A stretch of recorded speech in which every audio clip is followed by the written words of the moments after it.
Bonsoir. Au Cameroun, chaque année, près de 3000 enfants naissent autistes. Ces chiffres sont du ministère de la Santé publique.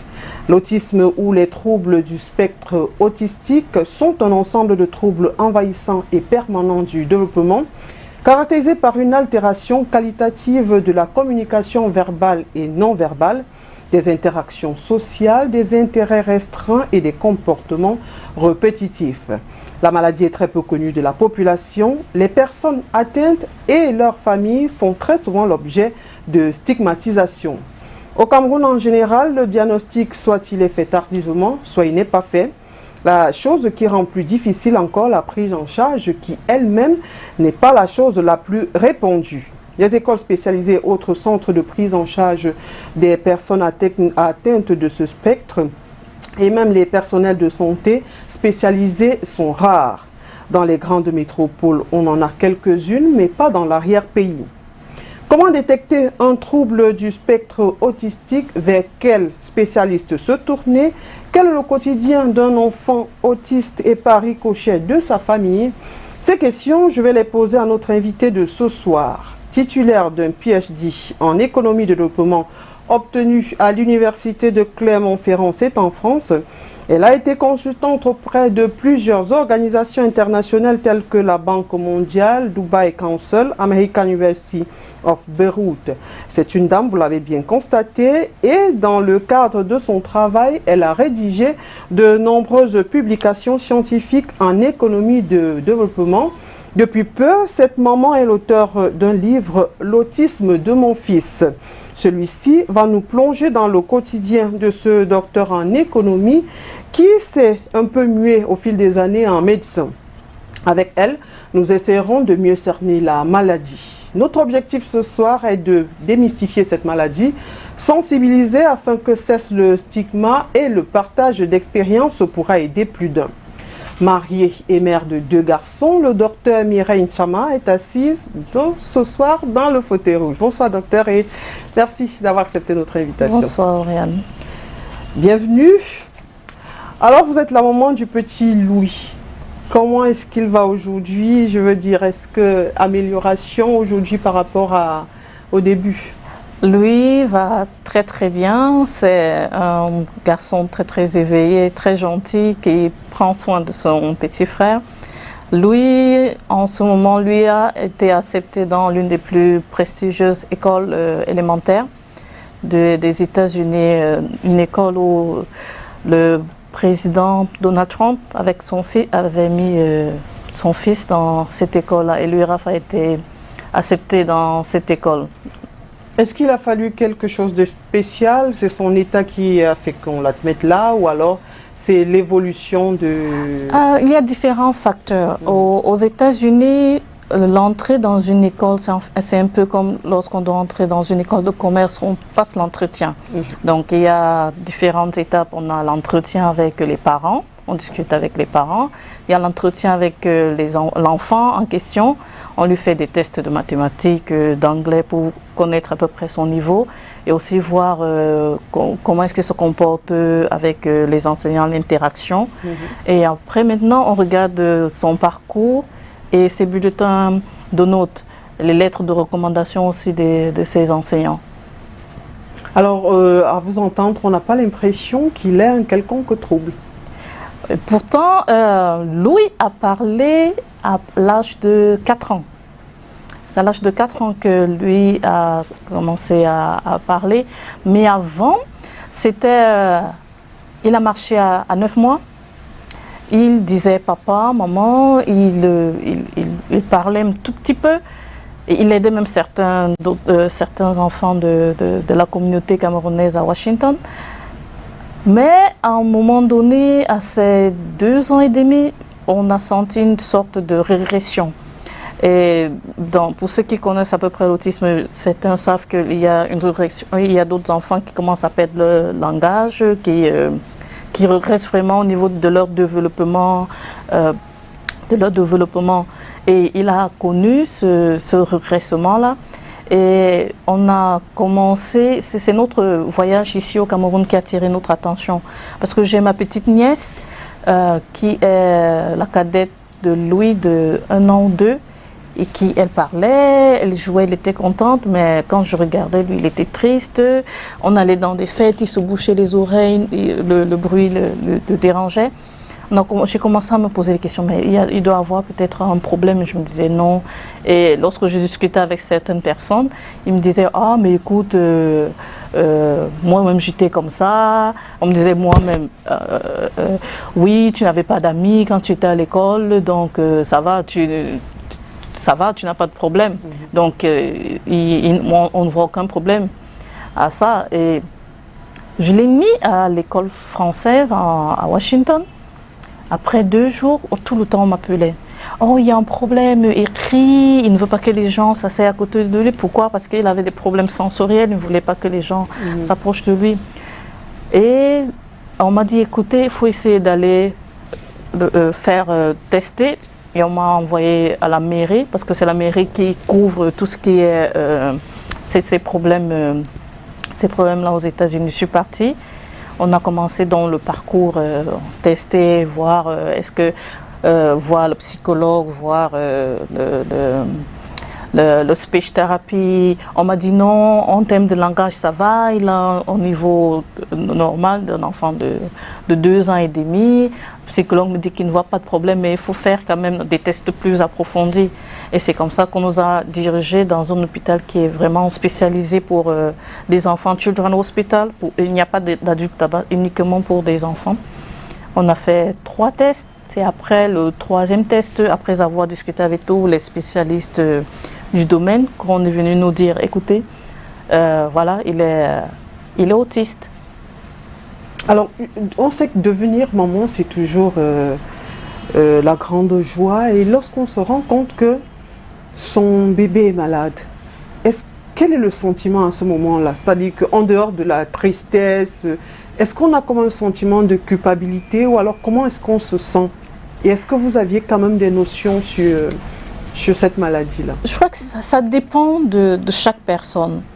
Moi, mon père me dit ça tout le temps, que je suis l'homonyme de ma grand-mère.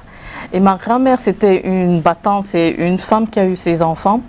Et elle les a élevés toutes seules, donc elle était à la fois papa et maman.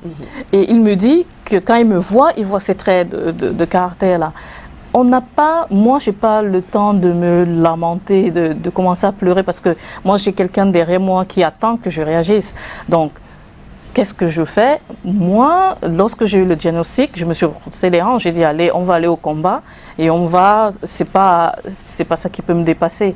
On va y aller, on va foncer, et on va gagner cette bataille-là. Est-ce que vous aviez déjà quand même des notions sur la maladie, vous entendiez juste comme ça? Bon, l'autisme, c'est pas une maladie. Bon. On dit que c'est un handicap, parce que maladie, ça veut dire qu'on va soigner. Mais là, on ne soigne pas. On diminue les symptômes de cet handicap-là. Donc, j'ai connu l'autisme bien avant, parce que on a déjà un précédent dans la famille, du côté de mon mari. Il y a ma belle-sœur a des enfants autistes. Et lorsqu'elle nous disait ça, je me disais, mais mon fils est autiste. Je dis, mais c'est quoi l'autisme? J'ai jamais entendu parler de ça. Et là, j'ai couru, commencé à chercher sur Google. Et tout le temps, je lui envoyais par WhatsApp, voilà, une stratégie que j'ai vue sur Google, voilà une stratégie, voilà une stratégie. Et aux États-Unis, on a Autism Speak. Et c'était juste en face de mon gynécologue. Donc, j'ai dit, mais ça peut être une bonne fondation. Peut-être que quelqu'un va venir ici aux États-Unis et pourra aller là-bas. Et je ne savais pas que moi, j'allais commencer à travailler pour Autism Speak quelques années après. D'accord. Est-ce qu'on a quand même le choc? Je veux dire, c'est votre premier fils.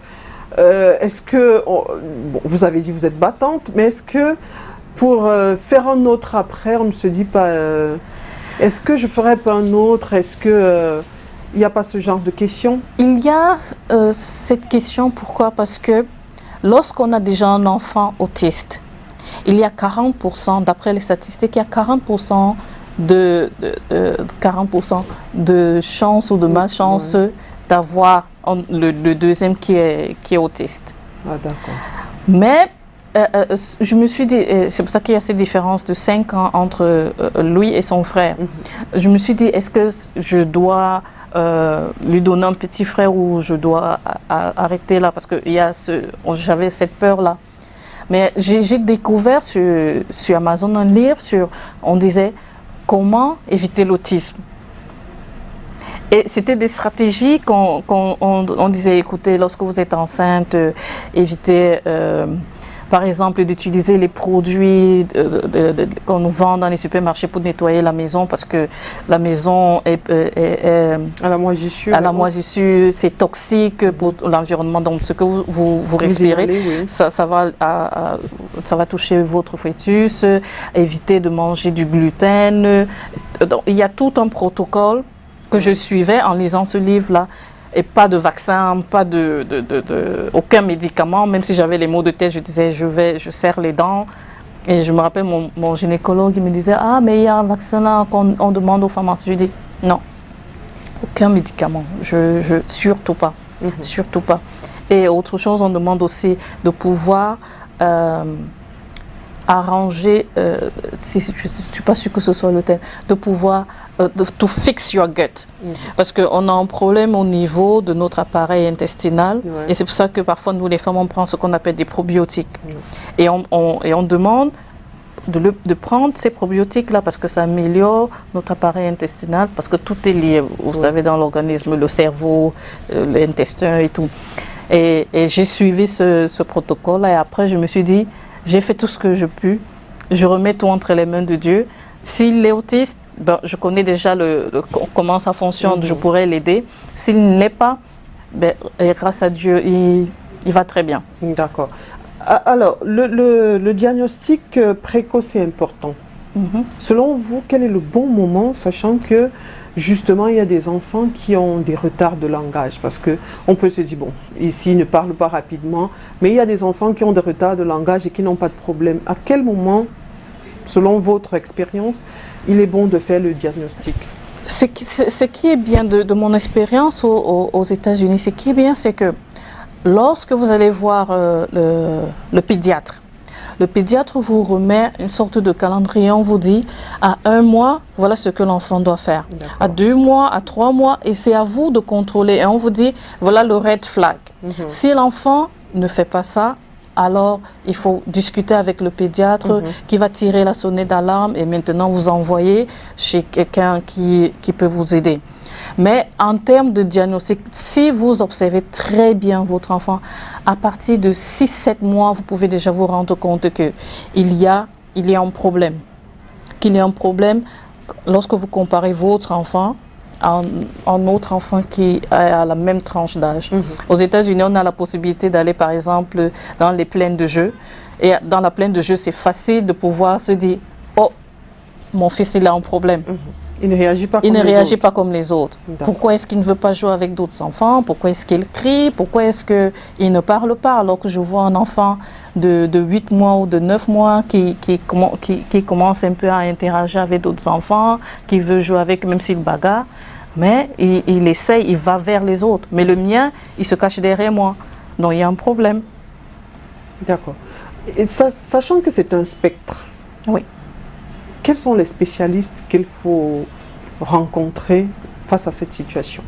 En fait, pour le diagnostic de l'autisme, ce n'est pas une personne, c'est toute une équipe. Il y a au moins minimum 3 à 4 personnes. Il y a le pédopsychiatre, et ça il nous faut absolument au Cameroun, le pédopsychiatre. Il y a le speech therapy. Il y a l'occupational therapy, on appelle, je pense en français, ergothérapie, quelque chose comme ça. Ensuite, il y a le PT, le physical therapy. Et toutes ces personnes-là, et ensuite il y a le pédiatre en lui-même. Toutes ces personnes-là forment une équipe et qui vont donc donner leur diagnostic. Chacun va tester. Par exemple, pour lui, Ralph, il ne les a pas vus tous ensemble. Chacun le voyait à son tour. Aujourd'hui, il va voir pédopsychiatre. Demain, il va voir l'occupational thérapie. Après, demain, il va voir le speech therapy qui va faire son diagnostic. Après, il y a le physical therapy. Et maintenant, après, les quatre s'asseyent ensemble et se disent, voilà ce que moi j'ai remarqué, voilà ce que j'ai remarqué. Alors, ils mettent les données ensemble et on prononce le diagnostic. On prononce le diagnostic. D'accord. Autre chose, c'est plusieurs étapes. Je veux dire, le spectre, c'est soit c'est bas, soit c'est au milieu, soit c'est grave. Oui. Je ne sais pas si j'utilise les bons. Sévère. Sévère, voilà. Oui. Qu'est-ce qui spécifie chacune de ces catégories-là? Donc, l'autisme a quelque chose de magnifique, c'est que un enfant, par exemple Louis a ses caractéristiques qui lui sont propres. Les caractéristiques que Louis a, vous ne pouvez pas trouver ces autres caractéristiques chez un autre enfant autiste. Je me rappelle, il y avait un ami, Charles. Charles parlait, Louis ne parlait pas. Charles avait des problèmes de skill, de grosse motor skill, la faiblesse des muscles. Oui. Par contre, lui n'avait pas ça. Jean-Charles avait des problèmes où il arrêtait, il se bouchait les oreilles. Oui. Lui, Raph avait la même chose. Mais maintenant, en termes de socialisation, Charles était plus social que Louis. D'accord. Et après, et tous les deux sont ce qu'on appelle high functioning. Ils sont pas sévères. Ils sont à la limite entre le neurotypical et l'autisme. Donc, ils peuvent balancer en fait. C'est un peu comme si vous avez votre traceuse, vous avez 0, vous avez -1 et vous avez 1. Donc, ils sont à -1 et avec un tout petit peu d'effort, ils se retrouvent à 1. Mais après, maintenant, vous avez d'autres qui sont... qui ne parlent pas, qui ne peuvent même pas marcher, qui ont des difficultés pour marcher. Vous allez trouver un autre qui est sensible, qui ne supporte pas une matière. Vous allez voir des enfants, j'en ai vu dans des parcs, ou des enfants qui sont nus. Ici, on va se dire, mais qu'est-ce qui se passe? C'est parce qu'ils n'arrivent pas à supporter la matière qu'ils portent. Donc, il y a des organismes, par exemple, il y a Tommy Hilfiger aux États-Unis qui a sorti des tenues spécialement pour des personnes qui sont dans le spectre autistique. Et après, maintenant, vous avez le mild, ceux qui sont au milieu, qui ne sont pas très sévères et qui sont pas aussi high functioning, un camarade de lui était aussi dans cette catégorie-là et qui peuvent, avec un peu d'aide, ils peuvent se retrouver au niveau du high functioning. Donc, ils peuvent fonctionner normalement dans la société. D'accord. Alors, votre fils est-il scolarisé? Si oui, dans cette école, est-ce qu'elle est classique ou alors elle est spécialisée? C'est une école classique. D'accord. C'est une école classique, mais il faut noter que on avait mis la pédopsychiatre qui l'avait testé avait recommandé qu'on le mette dans une classe normale avec des enfants qui n'ont pas de problème. Et maintenant, la mairie a fait une contre-expertise. La mairie nous a dit, écoutez, on doit d'abord le mettre dans une classe spéciale. Il faut noter qu'aux États-Unis, dans des écoles publiques, il y a des classes pour des enfants à besoins spéciaux. D'accord.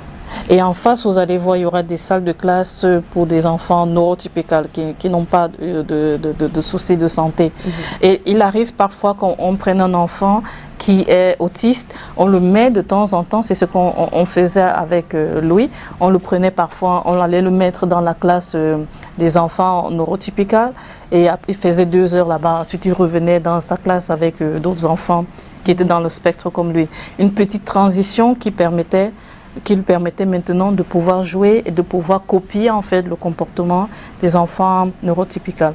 Mais après, lorsque mon mari a eu un poste en Belgique, on l'a mis dans une école qui n'avait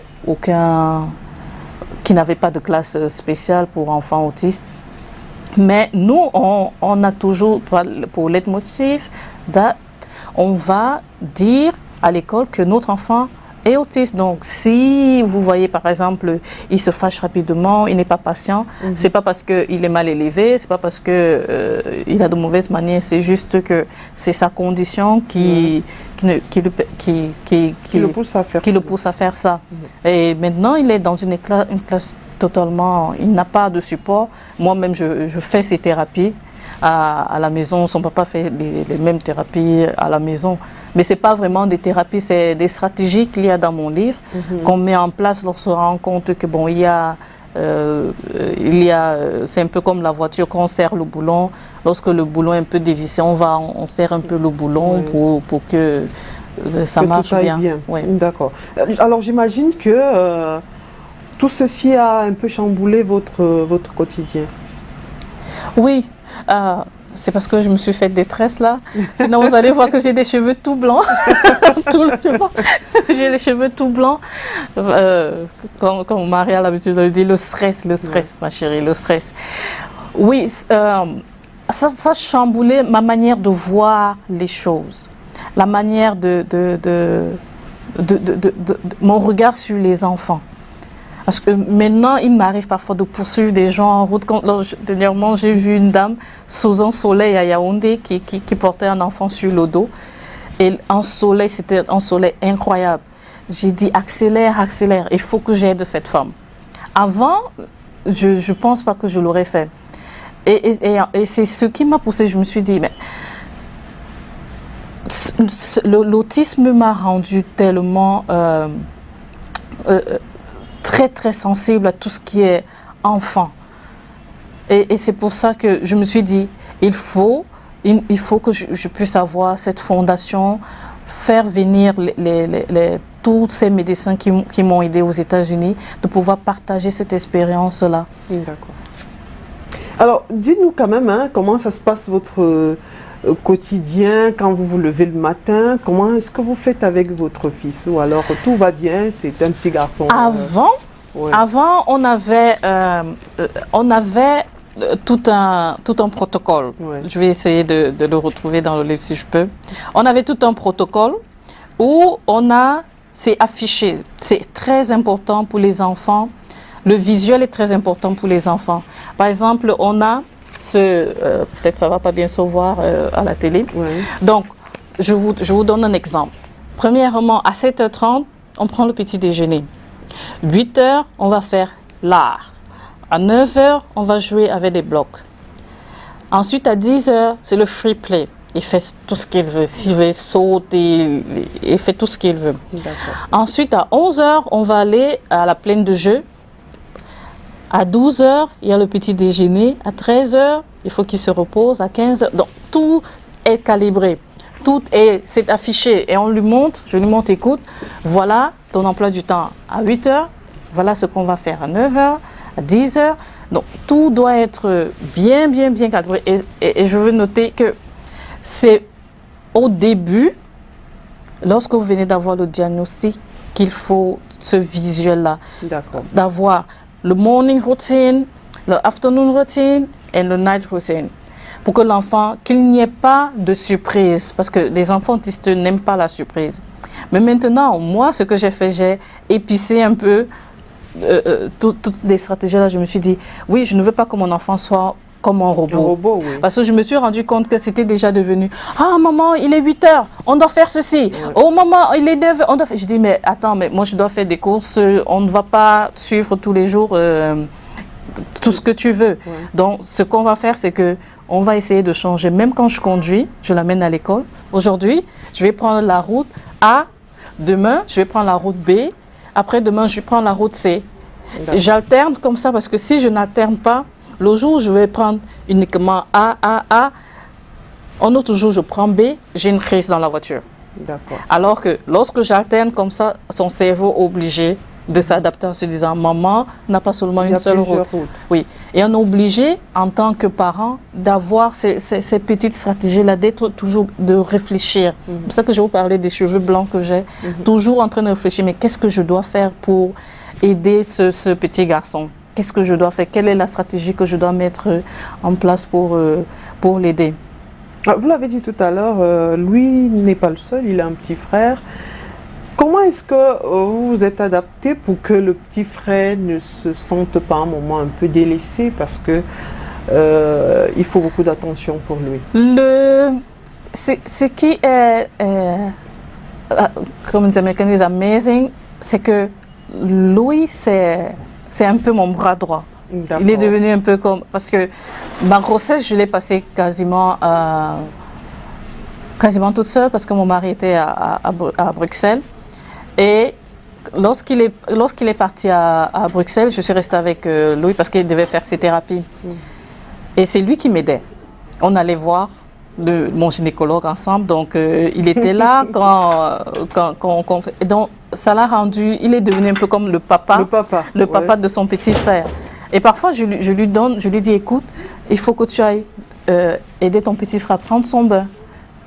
Même si je sais que c'est du bricolage, mais ça crée un lien entre les deux. Et son petit frère aussi ne se laisse pas faire. Donc ils sont devenus comme des jumeaux. Si j'achète un livre, je dois acheter le même livre à son petit frère. Et comme ça, j'évite les problèmes. D'accord. Si je fais le hug, si j'embrasse l'autre, je dois aussi embrasser l'autre. D'accord. Donc, rapidement, il s'est responsabilisé tout seul. Oui. Alors, maintenant, on va parler un peu de la famille. C'est-à-dire, quand je parle de la famille grande, la famille restreinte, quelle a été leur réaction? Est-ce que, c'est-à-dire après le diagnostic, quelle est leur réaction? Déjà la grande famille. Est-ce que les visites ont continué lorsqu'on connaît un peu comment nous pensons lorsqu'un enfant n'a pas le comportement atypique? Est-ce qu'ils ont continué à vous rendre visite? Est-ce que leurs enfants viennent chez vous? Est-ce qu'ils acceptent les vôtres chez eux en vacances, par exemple? Je vais vous raconter une anecdote. Lorsque mon mari a dit à son patron que lui était autiste, la première chose qu'il nous a dit que préparez-vous parce que vous serez seul. Aux États-Unis, parce que comme toute la famille ici au Cameroun, il nous a dit préparez-vous parce que vous serez seul.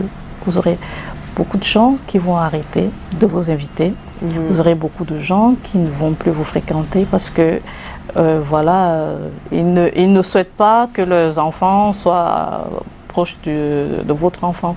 Et nous, on a internalisé ça. On s'est dit, bon, ok, bon, il n'y a pas de souci. On ne nous invite pas, il n'y a pas de problème. On ne vient pas. On a tellement d'activités à faire. Donc, les parents, surtout ceux qui sont à l'étranger, sont seuls, vraiment seuls. Et maintenant, au niveau familial, mes parents savaient un tout petit peu, parce qu'on a aussi un neveu du côté de mon papa qui est autiste, mais il ne savait pas vraiment ce que c'était. Se dire, mais il est très turbulent, il monte sur les tables, il casse tout. Et c'est lorsque j'ai commencé à discuter avec eux, alors voilà ce que c'est que l'autisme. Et maman est venue plusieurs fois, elle a vu, on a fait des thérapies ensemble. Et elle a mieux compris ce que c'était que l'autisme. Et lorsqu'elle est revenue sur Cameroun, elle m'a dit que, tu sais quoi, je vois beaucoup d'enfants autistes quand je marche en route et les parents ne savent pas. Tel que vous le dites, est-ce que ça veut dire donc que, sinon, qu'est-ce qu'il faut regarder pour savoir que cet enfant, si ça ne va pas, qu'il y a quelque chose qui ne va pas? Comment observer et quel est le signe qui doit nous mettre en alerte? Il y a premièrement le langage qui doit déjà commencer à attirer l'attention. Comme je l'ai expliqué tout à l'heure, lorsque vous allez dans une plaine de jeu, vous vous rendez compte que votre enfant, au lieu d'aller jouer avec les autres, il est collé à vous, il n'essaie pas d'aller interagir avec d'autres enfants. Il y a des enfants timides, mais maintenant, il y a timidité.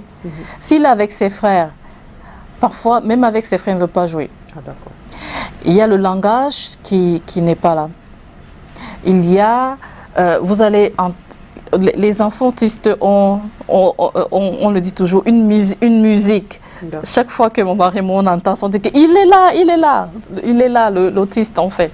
Donc ils ont un cri qui lance toujours et ils ont ce qu'on appelle le flapping.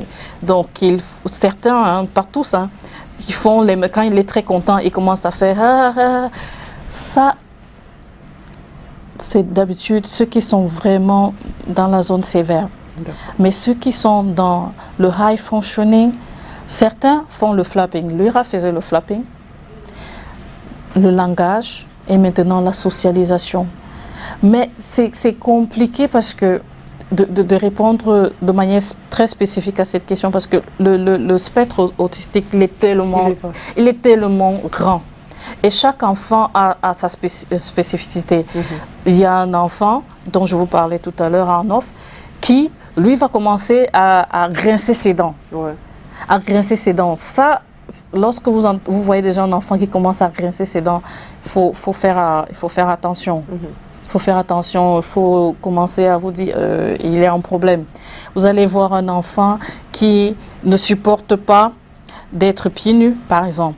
Il ne supporte pas parce que ça doit attirer votre attention, ça veut dire qu'il y a un problème. Juste les enfants ou les adultes? Parce qu'il y en a comme moi qui n'aiment pas être pieds nus. Là, vous devez vous faire tester. Est-ce que ça veut dire que même étant adulte, on peut être... Bien sûr, bien sûr, bien sûr. Il y a de cela quelques jours, j'ai rencontré une dame. J'ai discuté avec elle, je lui parlais de mon livre. Elle m'a dit, je viens de me faire tester et je suis autiste. Et beaucoup de gens commencent à se poser des questions. Est-ce que le fait que je suis maniaque, lorsque je vais arriver, par exemple, à l'église, j'aime bien m'asseoir sur une chaise bien spécifique. Lorsque je me rends compte qu'il y a quelqu'un qui est assis là, je suis un peu énervée, je suis mal à l'aise, mais comme je suis une personne, je suis adulte, et j'apprends à me contrôler, donc je ne peux pas commencer à me jeter par terre, à m'enrouler par terre comme les enfants le font. Donc, de plus en plus, beaucoup de gens se font tester et ils se rendent compte qu'ils sont dans le spectre autistique.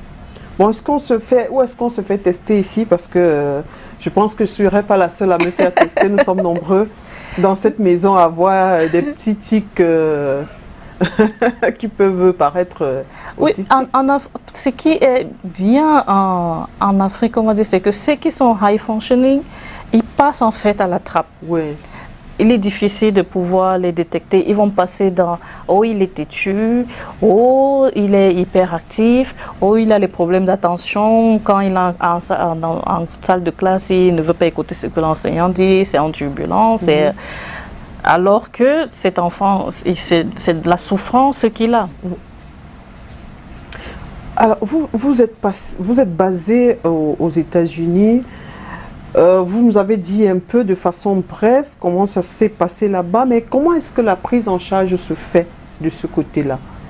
Aux États-Unis, de façon plus spécifique. Aux États-Unis, ce qu'on fait, c'est que vous avez la mairie. Sur le site de la mairie, il y a une session Kids, Children. Et dans cette session-là, vous allez vous cliquer et vous vous rendez compte qu'on vous dit, écoutez, il y a mon enfant a des problèmes. Et vous remplissez un questionnaire. Et ce questionnaire-là vous dit, est-ce que vous devez aller rencontrer les services de la mairie ou pas? Et maintenant, vous avez donc pris rendez-vous avec la mairie va donc vous donner un rendez-vous. Et ces personnes-là, vous allez passer l'entretien, les parents, vous allez faire venir votre enfant. Et maintenant, ils vont venir chez vous pour observer l'enfant dans son environnement naturel. Parce que l'environnement de la mairie n'est pas l'environnement naturel de l'enfant. Ils vont l'observer et maintenant, ils vont vous donner le diagnostic. Mais maintenant, vous avez un autre côté. Vous avez, si votre assurance vous le permet, d'aller maintenant voir le pédiatre de l'enfant. Le pédiatre de l'enfant va vous envoyer à Children's Hospital. Et à Children's, vous avez toute une équipe maintenant qui va tester l'enfant et qui va vous dire que voilà, l'enfant a tel ou tel souci. Et vous combinez tout ça, vous envoyez à la mairie. Et c'est maintenant la mairie qui va vous dire, écoutez, on pense que pour l'école, l'enfant doit aller dans... Ils vont imposer à l'école de prendre l'enfant, dire il doit aller dans telle école. Ouais. Il va avoir parce que chaque enfant aux États-Unis, qu'il soit handicapé ou pas, a droit à l'éducation. Okay. Et s'il ne peut pas, s'il est sévère, alors la mairie envoie les profs à la maison qui vont continuer à donner de l'éducation à l'enfant.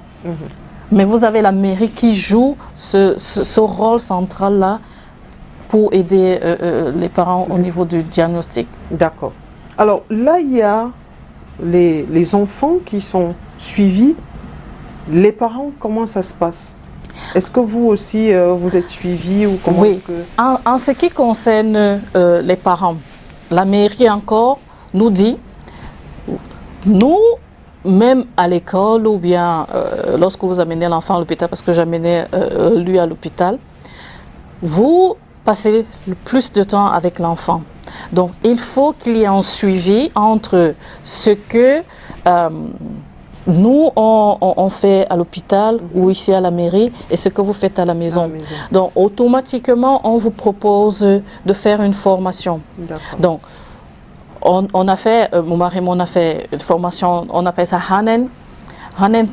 Et cette formation-là, vous la faites chaque soir de 18h à 20h.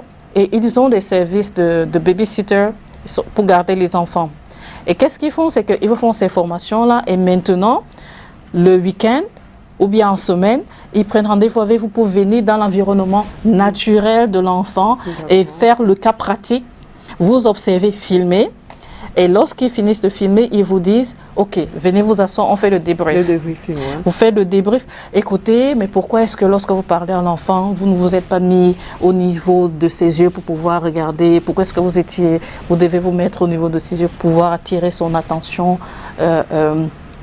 Et maintenant, lorsqu'on vous fait dans ce débrief-là, on vous dit « Ok, on se voit lundi à la mairie. » Vous vous retrouvez encore à la mairie avec d'autres parents, vous faites encore le débrief de toutes les vidéos qu'ils ont pu prendre.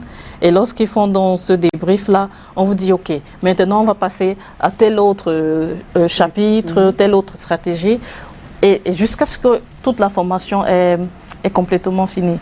Mais en même temps, il y a aussi les médecins maintenant de l'enfant qui sont aussi là pour donner des thérapies, des stratégies.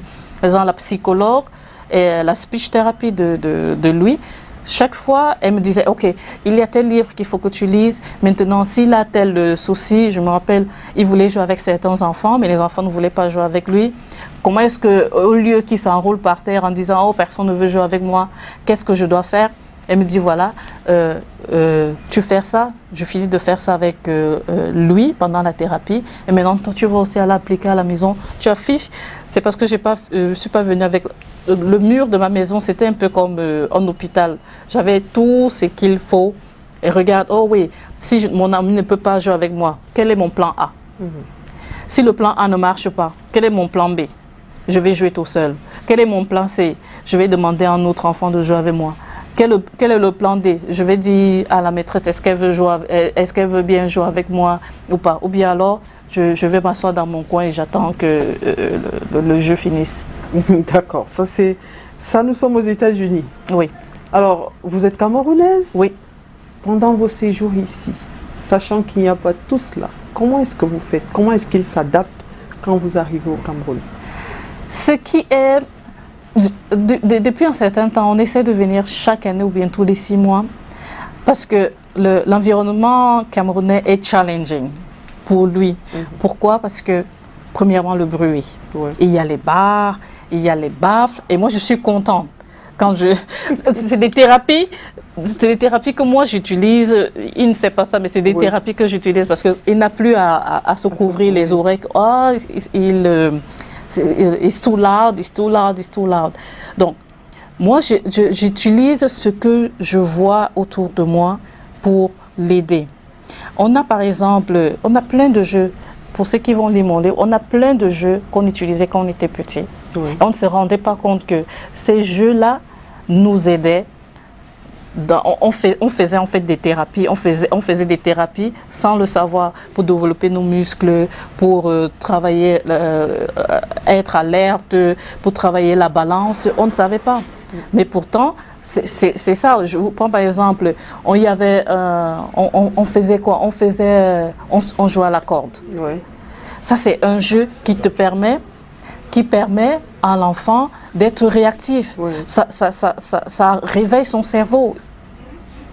Il y a le pouce-pion qu'on faisait quand on était petit, ça te permet de compter et ça te permet aussi de travailler la balance, la manière dont on était pour éviter, pour jouer avec un pied où on évitait la ligne pour ne pas tomber dans la case de notre adversaire. C'est des thérapies qu'on faisait, mais on ne savait pas. Comme je le disais tout à l'heure, dans une certaine mesure, vous êtes devenu médecin. Vous êtes un peu, je ne sais pas si c'est pédopsychiatre ou pédiatre simplement, mais ce spectre vous a fait une autre formation. Oui, ça va donner une autre formation. Moi, je me présente toujours comme autisme advocate, dont je suis avocate des autistes. Et ça m'a permis de...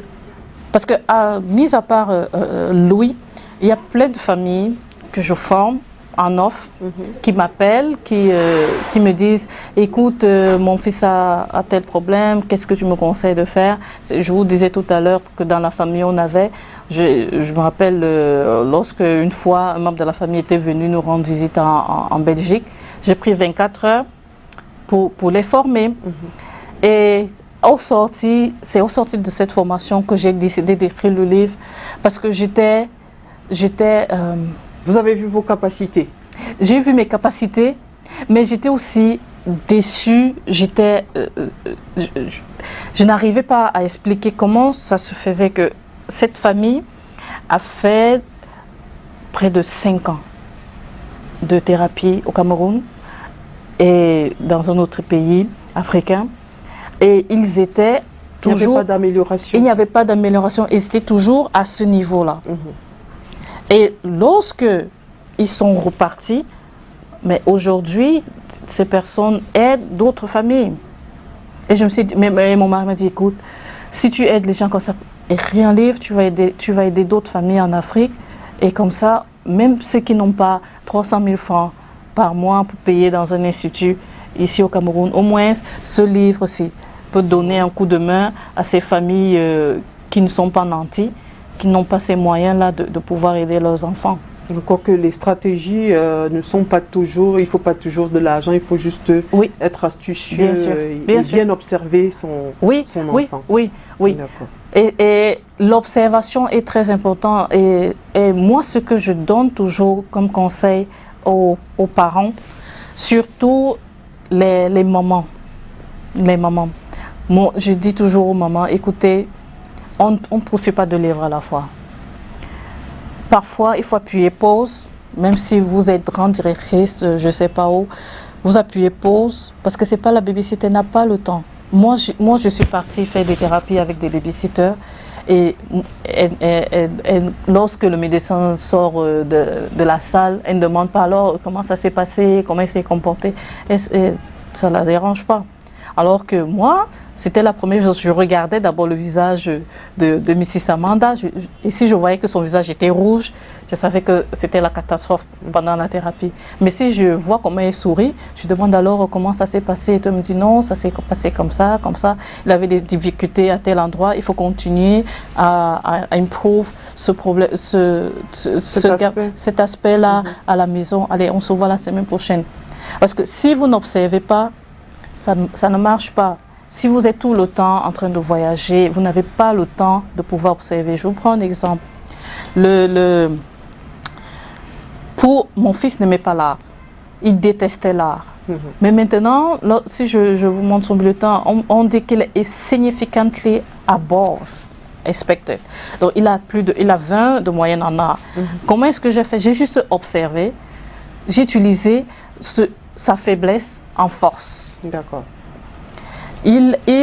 Comment est-ce qu'on peut dessiner une maison? Si vous donnez un stylo à votre enfant, comment est-ce que je dessine la maison? Il va vous dire qu'il ne sait pas.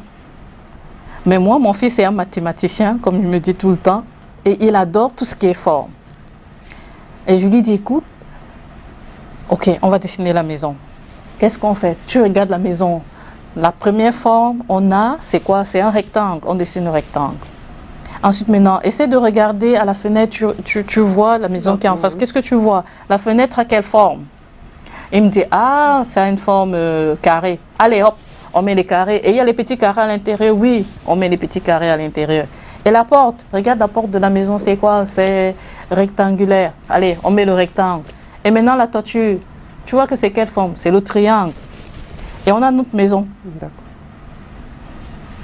Si je ne l'avais pas observé, mais j'allais dire, bon, ok, tu ne sais pas dessiner, allez, hop, on laisse tomber. Et pourtant, là, c'est une pièce centrale dans l'éducation européenne et américaine.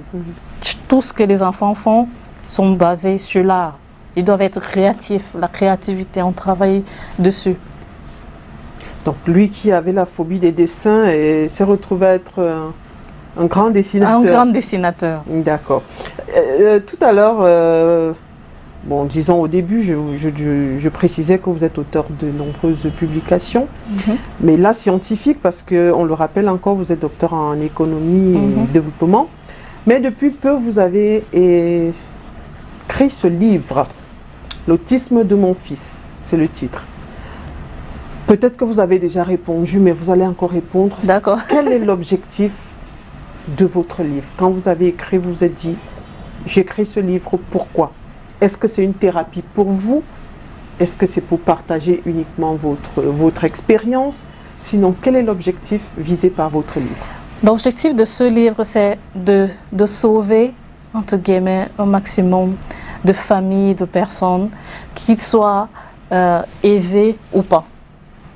Parce que, et donner de l'espoir aux parents. Parce que je me dis que s'il y a des parents qui me voient, ils me voient, je suis pas déprimée, je ne suis pas triste, je suis fière de mon fils. De pouvoir sortir des buissons et se dire, mon fils, il est autiste, je l'accepte comme il est, et je vais faire tout pour qu'il soit un homme, qu'il soit indépendant, pour ceux qui peuvent être indépendants, parce que ceux qui sont sévères, ils ne peuvent pas être indépendants. C'est difficile. C'est difficile. Mais c'est de donner l'espoir aux parents. Et aussi, pour moi, c'était pas une thérapie. C'était beaucoup plus, voilà, je vais aider, je vais leur donner tout ce que j'ai appris, et gratuitement. Gratuitement, parce que ici, par exemple, ce que j'ai remarqué, par exemple à Abidjan, où on peut trouver des données online, vous avez les écoles, le mois, c'est 600 000 francs par mois dans une école spécialisée. Combien de parents peuvent payer une école pour leur enfant pour 600 000 francs? Et combien de parents peuvent débourser de l'argent pour acheter mon livre et se dire, je vais appliquer ce que Dr Myrène Sama a mis dans son livre et je vais aider mon fils. Le gap est important en tout cas. Ce livre, il a 164 pages en 2 parties.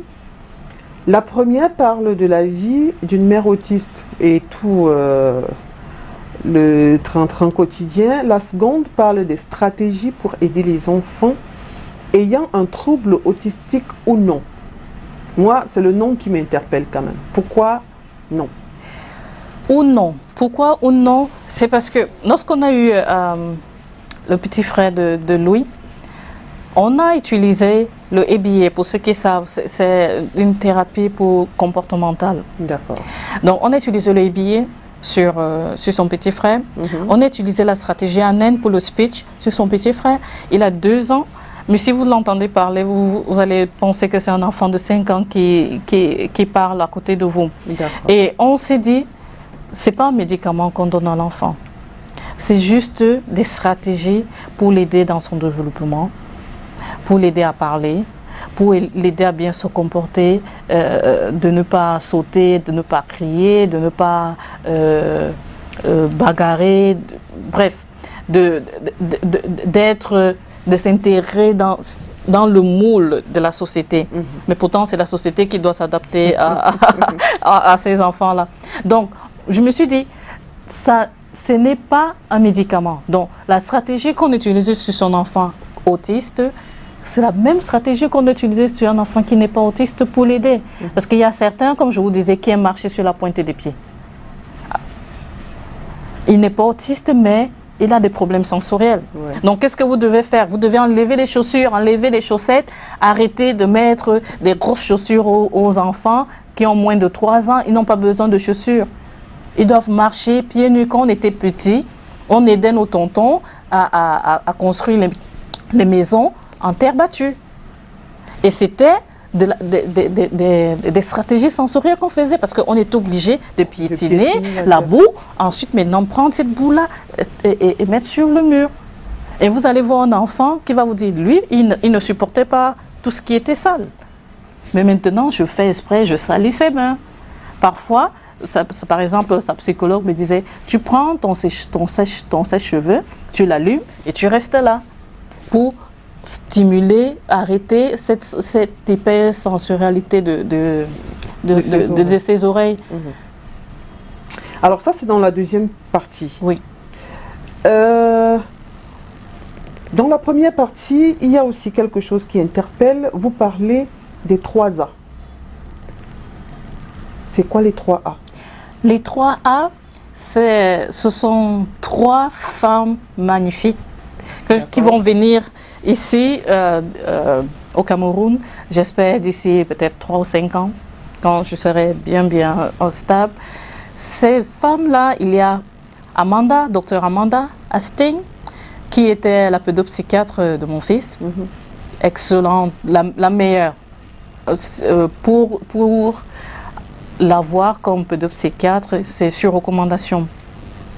Parce que son calendrier est plein, elle n'a pas la possibilité de prendre d'autres personnes. Il y a Dr Ariel, qui était la speech therapy de Louis, qui était aussi magnifique.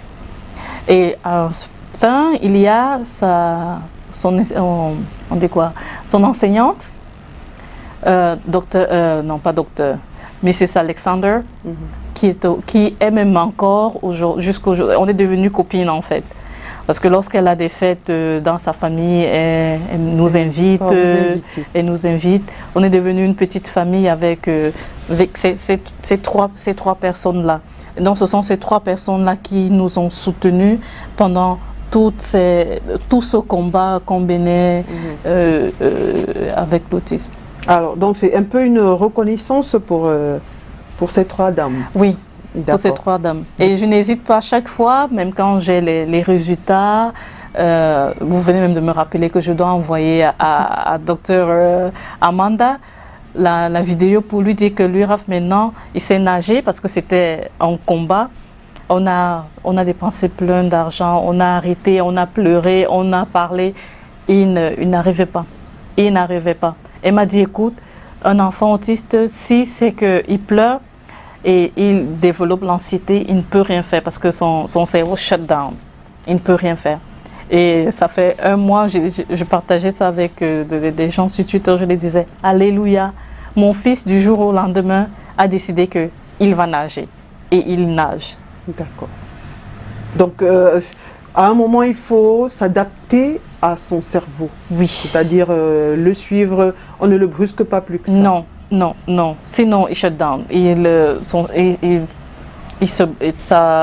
s'éteint complètement comme un ordinateur. Oui. Il entre en berne. Merci, Eric. Voilà, merci. Alors, vous parlez également de Covid-19 dans la première partie de votre livre. Est-ce que la pandémie a impacté votre fils ou alors sa thérapie ou alors vous-même? Bon, Lui n'a pas eu de thérapie parce qu'on est parti en Belgique. Il n'a pas eu de thérapie. J'étais son médecin, son père était aussi son médecin. Il n'a pas eu de thérapie parce que lorsqu'on quittait d'abord les États-Unis après 1 an de thérapie, on nous a dit qu'il a rattrapé les enfants de son âge parce qu'il faut le noter, lorsqu'il a été diagnostiqué, il avait 3 ans, 2 ans et demi, 3 ans, et on nous disait qu'il avait le développement mental d'un enfant d'1 an. Ouais.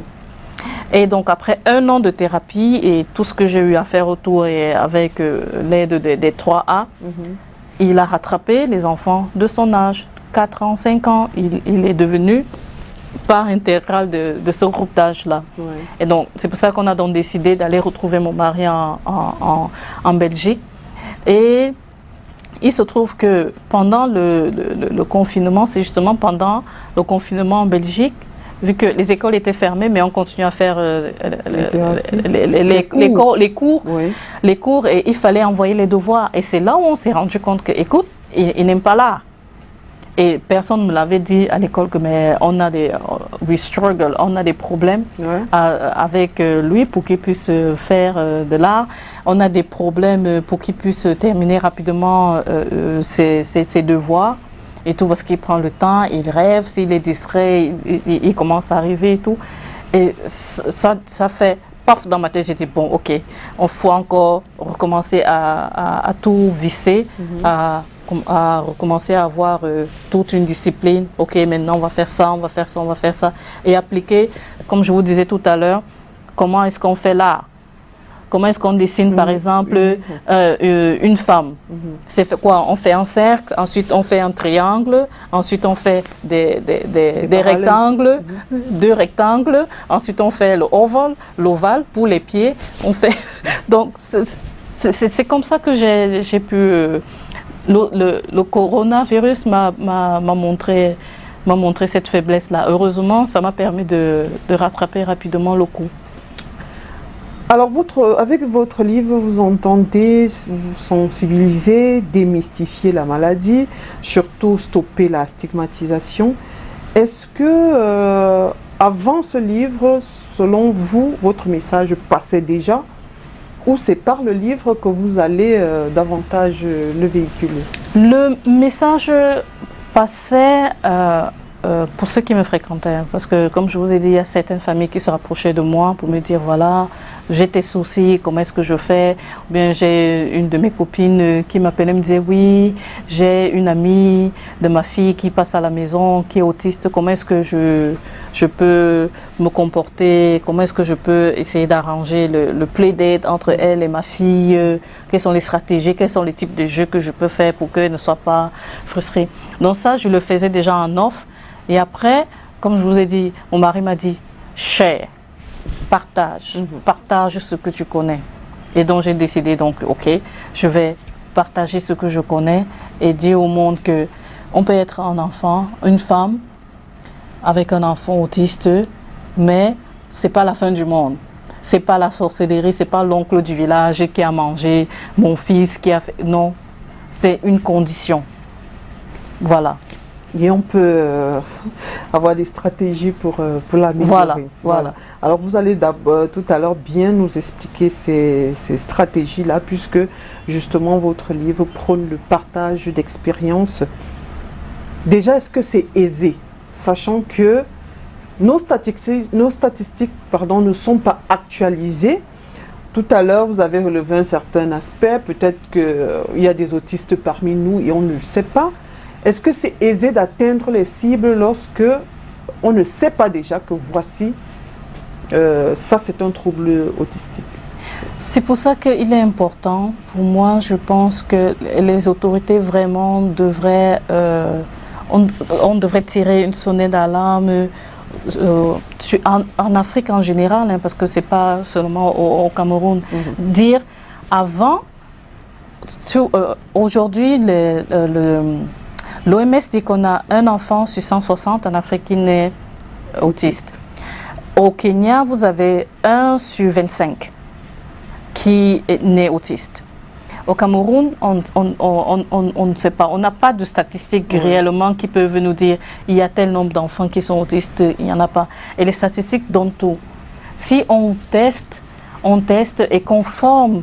Parce qu'il est important que, par exemple, comment on appelle, la faculté de médecine, qu'on puisse maintenant intégrer cette session-là des pédopsychiatres, des pédopsychiatres, qu'on puisse intégrer ceux qui vont faire le speech, qu'on puisse intégrer ceux qui vont faire l'occupational thérapie, l'ergothérapie, qu'on puisse avoir ces personnes qui sont spécialisées. Et ça va permettre de réduire aussi les coûts que les parents dépensent. Parce que si un parent n'a pas 300 000 francs pour aller donner ou 600 000 francs pour aller donner par mois dans une école, dans une école spécialisée, au moins si c'est que je peux aller dans une formation sanitaire et mon fils peut voir le pédopsychiatre, il peut voir le speech thérapeute, il peut voir l'occupational thérapie. Pour 500 francs, je ne sais pas combien coûte le billet de session, peut-être pour 500 francs, pour 1000 francs, c'est mieux que 300 000 francs. Tout à fait. Votre livre aussi, bon, c'est, j'ai envie de dire, son leitmotiv ou son message, c'est le journal de mon combat pour sortir du spectre. Moi, j'ai deux mots qui ont attiré mon attention, je ne sais pas pour les autres, combat et spectre. Déjà, si je m'arrête au mot spectre, est-ce qu'il s'agit uniquement du spectre autistique ou alors tout ce que ça a engrangé comme mouvement, comme changement dans votre vie? Le spectre, c'est le spectre autistique, ouais. Mais je vais attirer l'attention des gens que, au niveau de l'autisme, on a d'autres maladies qui gravitent, c'est un peu comme le soleil, vous voyez. Il y a des planètes qui gravitent autour. Et on a d'autres troubles qui gravitent autour du trouble autistique. On a la dyslexie, on a le ADHD qu'on appelle les troubles d'hyperactivité d'attention. Et ce trouble-là, avec l'autisme, ils sont comme des frères, ils marchent ensemble. Je vous disais tout à l'heure que le coronavirus m'a permis de savoir que mon fils avait aussi des troubles d'attention, de pouvoir rattraper ça rapidement. Donc, si on doit, même si on prête attention au niveau de l'autisme, on doit aussi regarder tous ces troubles qui entourent. Vous avez des enfants qui ont ce qu'on appelle le dyscalculia. Je suis sûre que des gens ne connaissent pas ça ici au Cameroun, mais c'est des enfants qui ont des troubles à pouvoir faire une interprétation mathématique, à pouvoir compter. Ça existe. Et tout ça, ça gravite autour de l'autisme. Et maintenant, lorsqu'on parle de spectre, le spectre, c'est un peu comme la traceuse quand on était à l'école primaire, où on disait, ou la règle, on a 1, 2, 3, 4 jusqu'à 10. Donc, pour dire, on a le 0 et on a le 10. Ouais. Le 0, on va dire que ce sont ceux qui sont high functioning, donc ils passent à la trappe, comme je le disais tout à l'heure. Il est difficile de les voir, mais il faut vraiment prêter attention pour voir. Et maintenant, vous avez ceux qui sont sévèrement atteints. Mais dans cette zone-là, chacun a sa caractéristique. Personne, vous ne pouvez pas, la thérapie que vous allez donner à lui, Raph, ce n'est pas la même thérapie que vous allez donner à Chantal, ce n'est pas la même thérapie que vous allez donner je sais pas, à Antoine, par exemple. Tout, c'est quelque chose de personnalisé. Par exemple, Louis Ralph avait besoin d'un speech therapy et d'un pédopsychiatre. Il n'a pas eu besoin d'une occupational thérapie parce qu'il n'avait pas des problèmes de motor skill, de muscles. Mais vous allez voir un autre enfant qui, lui, n'a pas besoin de speech, mais il a besoin des thérapies de comportement et les thérapies d'occupational thérapie.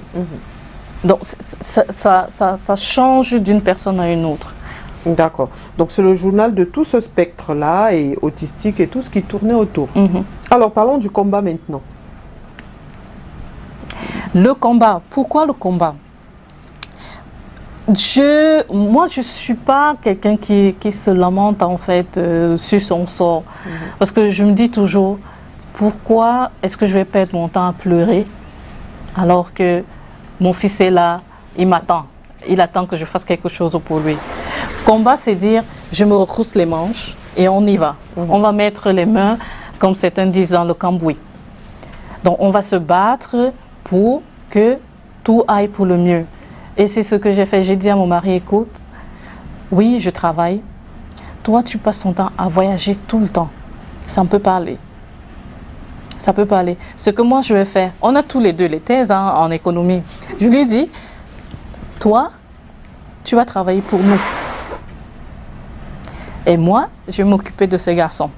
Et j'ai appuyé pause pendant 3-4 ans. J'ai dit, je ne fais rien. Tout ce que je vais faire, c'est essayer de sauver ce garçon.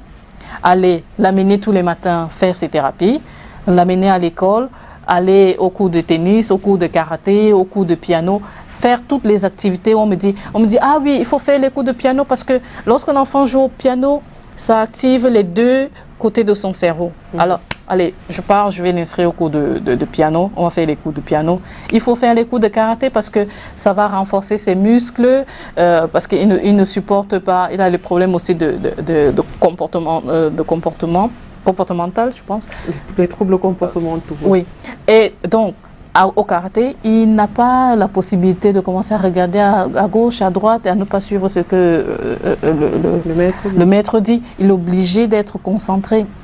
Et il avait aussi un problème, comme je vous disais, il y a certaines personnes qui marchent sur la pointe des pieds. C'est un problème au niveau d'un muscle, au niveau de, comment on appelle ça, le talon d'Achille. Oui. Donc, il y a une manière de faire des massages pour que ce muscle-là recommence à être flexible. Et beaucoup d'enfants autistes ont ce problème-là. Et je me suis rendu compte que ce que le physical therapy m'avait donné comme thérapie, on faisait la même chose au cours de karaté. J'ai dit, bon, ok, bon, le cours de karaté va donc faire ces thérapies-là pour moi. J'avoue que moi aussi je prends beaucoup de thérapie ce soir. Alors, on va revenir sur l'aspect de votre travail, juste après on va revenir là-dessus. Vous avez également la Square Foundation. Oui. À quoi s'active-t-elle spécifiquement? Square Foundation, c'est notre fondation. Elle a deux parties en fait. La première partie, c'est un think tank, parce que nous sommes tous les deux économistes. Oui. Donc, on écrit des articles en économie, on fait des recommandations de politique économique.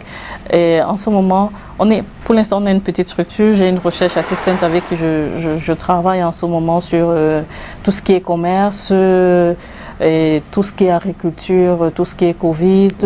On travaille. Et maintenant, il y a l'autre côté de Square Foundation qui est maintenant concentré au niveau des enfants. Parce que là, notre grand projet, c'est de pouvoir offrir aux enfants à besoins spéciaux un parc d'attractions. Parce que on a un gros problème pour les enfants, pour que les enfants puissent s'amuser. Quand on était petit, on avait plein de brosses autour de nous, donc on pouvait jouer comme des fous. Maintenant, on a des immeubles partout. Les enfants restent dans les appartements, devant les tablettes, devant les PlayStation, devant la télé. Et du coup, ça a un impact au niveau même de leur développement mental. Et donc, j'ai envie de faire sortir ces enfants de la maison.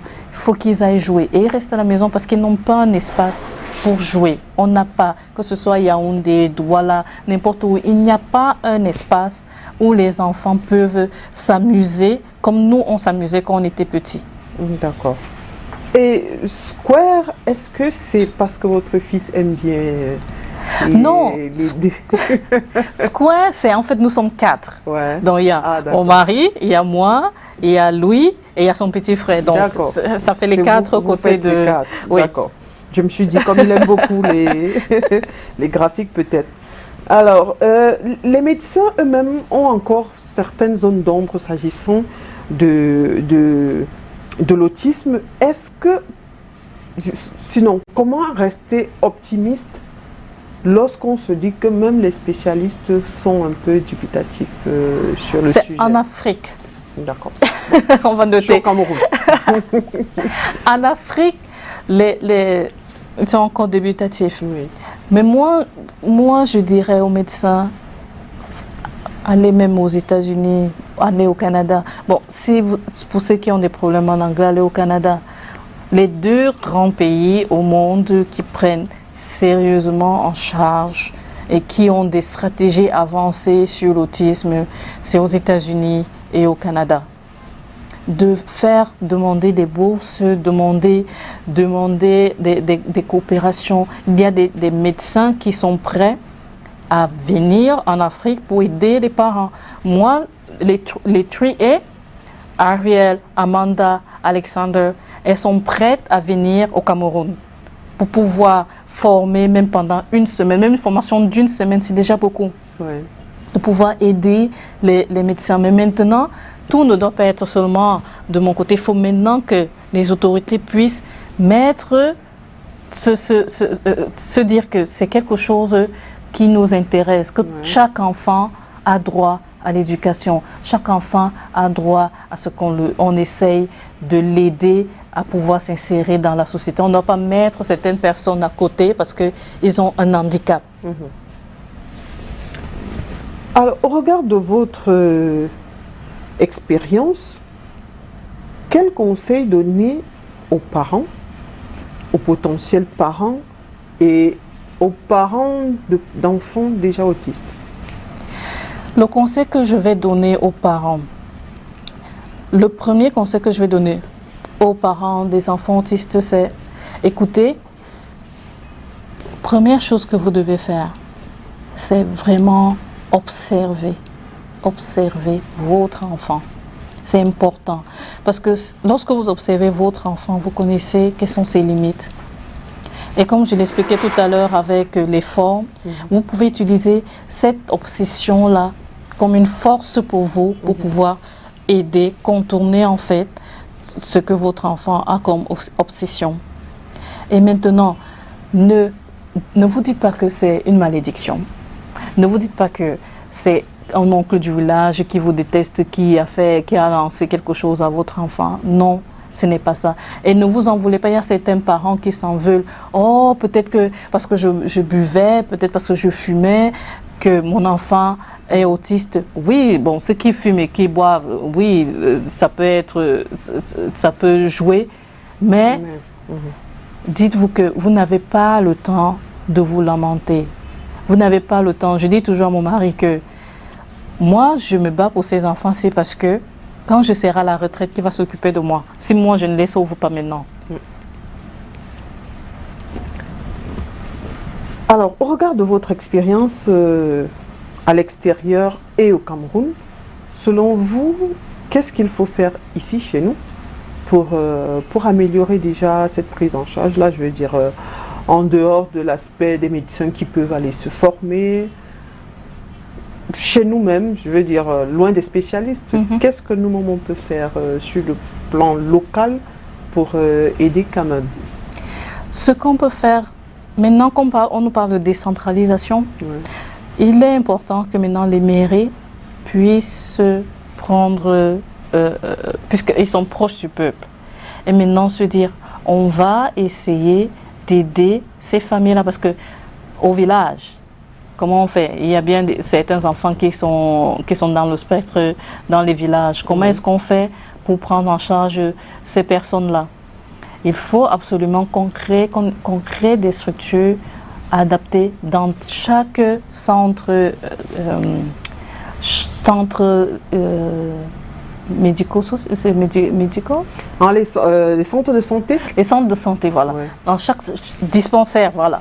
Dans chaque dispensaire, de créer... Mais non, c'est les centres de santé intégrés. Ah, d'accord. Centre de santé intégrés. Oui, de mettre cet aspect-là dans ces centres.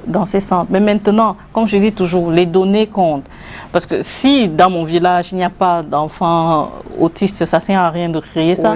Mais au moins ceci, dans le district ou bien dans l'arrondissement, on peut déjà avoir cette structure-là où des parents peuvent partir de mon village pour aller à Bicop, par exemple, une fois par semaine, rencontrer le pédopsychiatre. Et ça va vraiment aider les parents. Et surtout si on parle la langue de cet enfant. Oui. Très important. Alors vous aussi, vous êtes, pas aussi, hein, vous êtes maman, vous êtes épouse. Alors est-ce que l'harmonie du couple a pris un coup il est resté intact ou alors il s'est resserré? Les statistiques, moi je suis économiste. On a une économiste ce Les soir. statistiques montrent que les parents des enfants autistes ont environ, je crois, 60 à 75% divorcent, certains divorcent. Ouais. Parce que c'est difficile émotionnellement et tout ce traitement-là, c'est compliqué. Surtout si vous n'avez personne qui vous soutient psychologiquement parce que c'est dur. Mais moi, j'ai eu la chance que mon mari m'a beaucoup soutenue. Et comme je vous disais tout à l'heure, on a suivi les thérapies ensemble. C'est vrai que je faisais... c'est moi qui mouillais beaucoup plus le maillot. Ouais. Mais on s'est dit qu'on est une équipe. Et donc, on va affronter ce problème-là ensemble. Ouais. Et si on ne le faisait pas, ça allait être la catastrophe. La catastrophe. Et donc, les parents des enfants, ils doivent être soudés. Penser d'abord à l'enfant, en se disant, on doit aider notre enfant. Il y a des tensions, il y a la fatigue, et même, et ce que j'ai oublié de vous dire, par exemple, aux États-Unis, vous avez la mairie vous donne 160 heures où ils peuvent envoyer une babysitter chez vous pour vous permettre de souffler un peu, de sortir un peu de l'autisme. Ici, en Afrique, on a la chance qu'on a la famille. Donc, le papa, quand il se rend compte que maman, psychologiquement, ça ne va pas, il peut dire, écoute ma chérie, je t'offre par exemple un séjour à Kribi, tu vas te reposer loin des enfants, ou bien on va ensemble et la grand-mère et le grand-père vont s'occuper des enfants. Ça permet au couple d'être soudés, de sortir un peu des cris, des pleurs, des « oh, pourquoi tu n'as pas fait ça? Pourquoi est-ce que tu n'écoutes pas? Pourquoi tu as ce comportement? » et tout. Et donc c'est pourquoi important. Ça m'arrive à moi? Oui, pourquoi ça m'arrive à moi? Et parfois même, en Afrique, on va dire que c'est de ta faute, la femme. D'accord. Vous êtes également, bon, comme on l'a dit tout à l'heure, docteur en économie. Lorsqu'on sait tout ce qu'il y a autour, c'est prenant les recherches et tout, comment est-ce que vous avez décidé tout de go de mettre pause, ou alors vous avez un peu essayé et vous vous êtes dit non, c'est pas la peine? Sinon, si c'était l'un des cas, c'est-à-dire je fais les deux, comment est-ce que vous arriviez? Sinon, est-ce que vous vous êtes dit c'est pas la peine de commencer, même je mets pause? Je veux dire allier le suivi de l'enfant et... Ce que j'ai fait, c'est que premièrement, le travail à la Banque mondiale me prenait excessivement du temps parce que je quittais la maison à 8 h, je rentrais à 18 h. Et quand je rentrais à la maison, c'était pas pour me reposer, c'était parce que j'ai un dossier que je n'ai pas fini et je me couchais parfois à 2 h du matin. C'était un cycle infernal. Et je me disais, je peux pas. Je me suis dit, je mets pause, j'arrête de travailler pour quelqu'un, je me mets d'abord mon propre compte. Maintenant, lorsque j'ai un contrat, je suis à la maison, je peux gagner mes contrats en étant free. Donc, je n'ai pas à aller au travail. Je sais que j'ai un contrat pour écrire un article ou écrire un rapport. Et c'est sur peut-être 6 mois. Et donc, je travaille à mon rythme. Je sais que je peux amener mon fils à l'hôpital, on revient, ou bien il va à l'école. Et pendant qu'il est à l'école, moi, j'essaie d'écrire quelques lignes. Et quand je reviens le chercher, et c'est comme ça que je jonglais jusqu'à ce qu'il soit autonome. Mais comme on dit parfois, ce qui est amusant, c'est que quand on est parti à Bruxelles, le jour où j'ouvrais la porte à Bruxelles, j'ai eu mon contrat avec la Banque européenne d'investissement. Le jour où j'ouvre la porte, je reçois le email. Je dis, mais qu'est-ce qui se passe? Et maman me dit, écoute, Dieu s'est dit, tu ne pouvais pas, il fallait qu'on sauve Louis. Petit, oui. Et maintenant, il se rend compte qu'il est autonome. Tu peux maintenant recommencer à travailler. Non. Donc là, on peut comprendre que vous êtes de nouveau en service. Oui, je suis de nouveau en service parce que je suis économiste principale de l'une des plus grandes organisations qui finance les investissements. Africa Finance Corporation. Oui, Africa Finance Corporation, qui est une très jeune compagnie, mais par exemple, on finance le projet de Nachtigal en ce moment. On est l'un des investisseurs. On finance différents projets en Afrique. Donc, une excellente organisation basée à Lagos. Mais comme je travaille, comme on appelle, remotely. On peut travailler à la maison vu que tout est fermé. On travaille à la maison et on envoie le travail qu'on peut.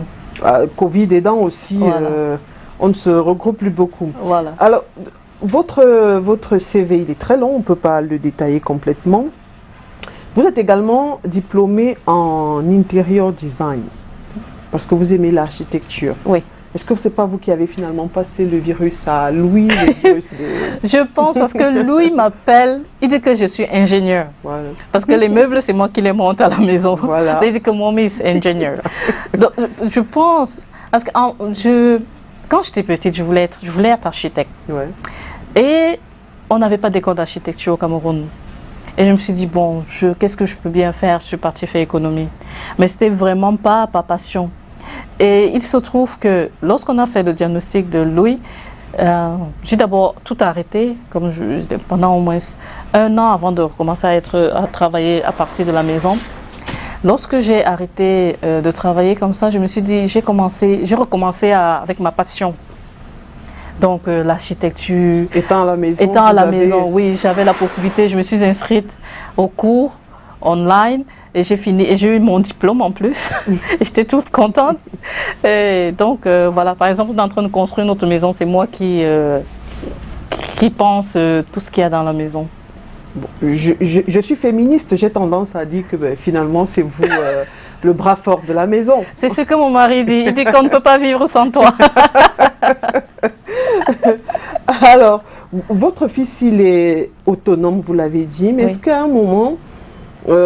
avant qu'il ne qu'il n'ait cette amélioration, est-ce qu'à un moment vous étiez inquiète, vous vous êtes dit, est-ce que demain, est-ce que mon fils sera autonome, est-ce qu'il pourra se débrouiller seul dans une société qui est de plus en plus dure? Oui, je me suis posé la question, et je me suis posé cette question tous les midis, parce que Mrs. Alexander, son enseignante, me faisait le rapport tous les midis. Donc à midi, j'étais scotchée sur mon téléphone. Je me demandais quelle vidéo on va me montrer aujourd'hui. Qu'est-ce qu'on va me dire aujourd'hui? Est-ce que mon fils va s'en sortir? Est-ce que comment est-ce que les gens vont le regarder? Comment est-ce que dans cette société où tout est tellement dur, en plus on est aux États-Unis, il est noir, en plus il est autiste, donc c'était dur. Parfois je me retrouvais sur un banc à pleurer comme ça, à pleurer en me disant mais est-ce qu'on va s'en sortir, pourquoi? Mais après je me disais j'ai pas le temps, j'ai vraiment pas le temps de m'appesantir, allez hop. Et comme vous le demandiez tout à l'heure, pour le couple, ce qui est aussi bien avec Christian et moi, c'est que quand quelqu'un est down, l'autre se lève. Ouais. Donc, lorsque je suis fatiguée, épuisée, il me dit, écoute, step back. Maintenant, moi, je prends la relève. Et quand lui-même, il est fatigué, je lui dis, écoute, je pense que là, ça ne va pas, il faut que moi je prenne la relève maintenant. Donc on alterne comme ça. Lorsque tous les deux on va bien, tant mieux. Mais dès qu'une personne va mal, l'autre prend la relève. Et ça c'est très très important. Donc il est très important d'être soudé dans... Oui. Donc c'est une autre stratégie. Oui. Voilà. Oui. Bon, c'est vrai que rapidement, vous allez quand même donner quelques-unes de ces stratégies-là que vous l'écrivez dans votre livre, surtout dans la deuxième partie, quelques-unes, parce que nous sommes déjà presque à la fin de notre émission. Quelques stratégies qu'on peut appliquer aux enfants qui sont dans le spectre ou non. Par exemple, je vais vous prendre la première, OWL. OWL, c'est Observe, Wait and Listen. Okay. observer, Ouais. attendre et écouter. Donc, qu'est-ce qui se passe? C'est que mon fils est là, il joue. Je vais l'observer. Et maintenant, je vais attendre qu'il demande avant de lui donner. Ouais. Parce que vous allez voir, votre enfant va venir, il va commencer, il vous donne le livre. Tu attends. Tu attends. Et il va se dire, mais pourquoi pourquoi il ne réagit pas? Et ça va le pousser à pouvoir dire, maman, tiens, prends le livre. Mais si c'est que votre enfant vous donne le livre, vous prenez, vous ne le poussez pas à parler.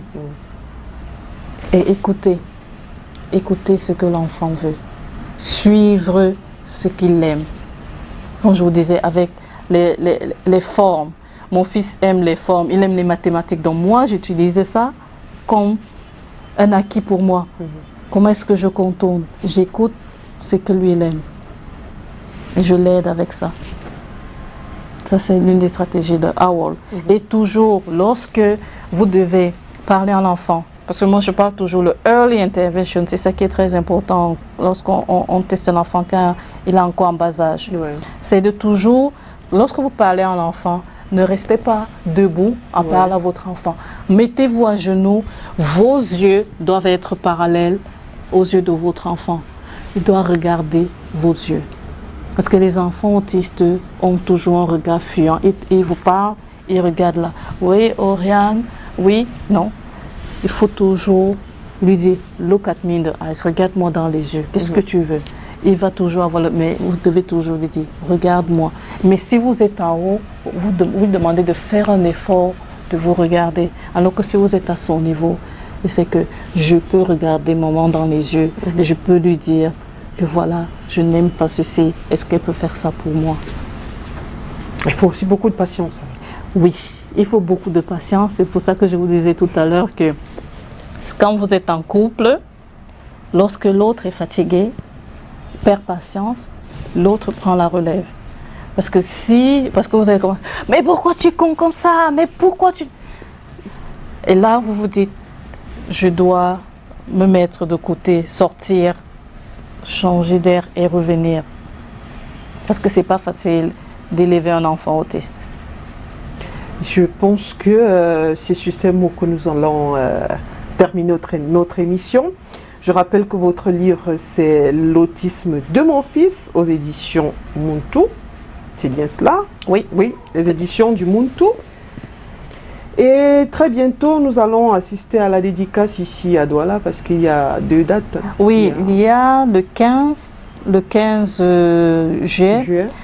À The Forest et aussi le 16 à AFC, l'Institut français du Cameroun. Ouais.